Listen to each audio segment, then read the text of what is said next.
Welcome to Lead with Confidence. I'm your host, JP Warren. Today, we're all talking about, we're getting frou-frou. We're talking about energy, the energy you have as you walk in the room, the energy you carry before you enter a high stressful situation. And real quick, what you're about to dive into, this is a 5 to 10 minute episode. What we cover Monday through Friday, 5 to 10 minutes of soft skills you can actually use to help you show up and lead with more confidence. Leading, influence, and connecting, communication, how you carry yourself. That's what it's all about. If you got 15 seconds, head over and subscribe, like, comment, share it, all that fun stuff.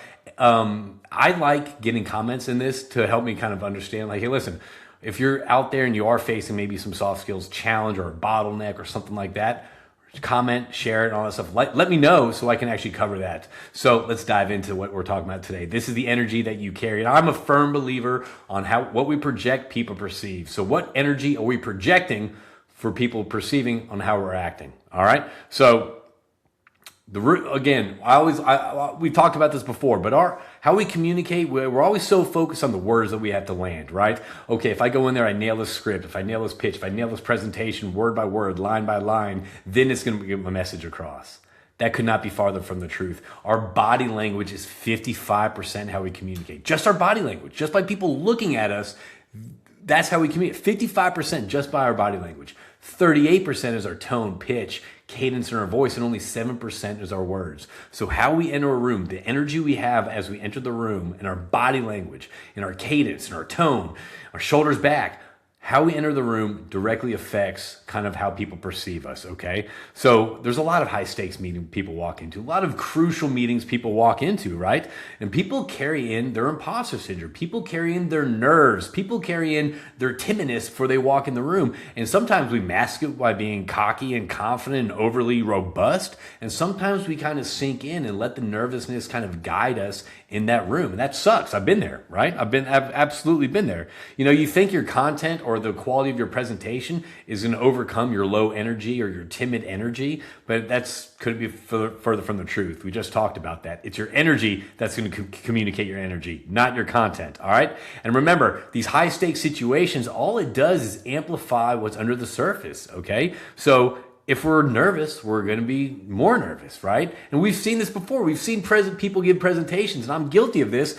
The more nervous I get on stage when I'm giving a presentation, the more I mess up. The more it's real, the more I guess people can see that I'm nervous. The more I guess it kind of infects the audience around me that I am nervous. Or if I am nervous, rather than kind of getting wrapped up and warped up in the nerves, kind of like shifting it in my mindset quickly and projecting confidence. And next thing you know, things go a lot smoother that way. People connect more, and I just feel so much more in the flow. There was this one story. I was working with a client, and they had a meeting, a high stakes meeting with a private equity company, and they were extremely nervous about this. There's a lot on the line. There's obviously a lot on the line because they held the purse strings to their next opportunity. So they were extremely nervous about walking in this room. They were going over the presentation. The slides look good. The words look good. The data's here, all that stuff. They were so focused on that, but yet their energy was so nervous. It was just like they didn't believe in themselves, right? So think about this. Again, sliding doors. Walking into that room with those nerves, right? With thinking, okay, well, we have this slide, but man, I'm nervous. I shouldn't be in this room. There's a lot at stake here. So what we did, actually coached them and the team. We talked, we started listing their experiences. We started putting down their accomplishments. We talked about, hey, listen, like this is how we approach the situation, not with nerves, but with excitement. And that was a completely different meeting experience that they had versus if they walked in with a lot of nerves. And, the result of the job, it was a success, which is great. I like to think I played a little part in that. Maybe, I didn't. Maybe I did. Maybe I didn't. But again, walking in that room with a lot more confidence and I guess the evidence of your success and your achievements, that built up excitement versus walking with nerves. Okay, so this is what we're going to do. Next time you have a very nervous, high stressful, high stake situation, environment you're walking into, before we even walk in that room, let's think about the energy. All right. I like, number one, stepping aside and doing the Superman pose. That's when you put your hands on your hip, you puff up your chest. I talked about this before you give a presentation. Same thing before you walk into a high stressful meeting, all right? It's the same type of nerves, same adrenaline. Your heart starts racing faster, shortness of breath. Take some time, pause, breathe a little bit, all right? The next thing you do, start categorizing your wins. That's exactly what I did with this other team, right? Start listing why you belong in that room. What's your accomplishments? Why should you be in that room, right? Start listing that and just being like you're talking to a friend, right? How would you talk to a friend and list their accomplishments? Do the exact same for yourself, okay? And the second thing is name your differentiator. What makes you unique to walk in that room versus everybody else, right? So this person walking this private equity office, what made them different, right? Everyone's got a pitch to provide or a deal they want to hustle or a vision they want to see come true. But what makes you different? Lean in on that, right? That's your strength right there. Your uniqueness and your individuality is your strength. All right. So what makes you different? Why would I go with you versus someone else? Why would I go with you versus all your competitors? Okay. And the third thing I want you to do is embody the outcome. Walk, talk, and present like someone who belongs in the room. All right. So embody that outcome. Fake it till you make it. Project confidence. That's what people will perceive confidence. If you project nervousness, people will project nervousness. So embody that outcome. Walk, talk, own the room like you belong to be there. All right.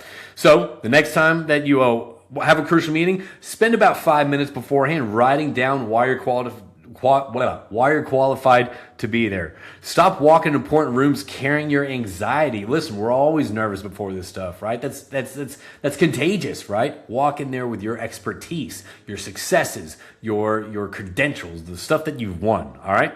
And ask yourself this week, what energy are you bringing to your team meetings, right? And what is that costing you? Are you being low energy? Are you being monotone? Are you not being excited? A lot of times right now in the world that I'm seeing, there is a lot of external noise out there. There's a lot of doom and gloom out there. How are you leading your team with all this surrounding noise? What energy are you bringing to your team with all this? Are you being stable? Are you being nervous? Are you being anxious? Or are you being calm, cool, and collected and transparent? All right. So again, the closing challenge I have for you is that confidence in uncomfortable zones isn't just nice to have, it's a must have. It's the difference between leading and following.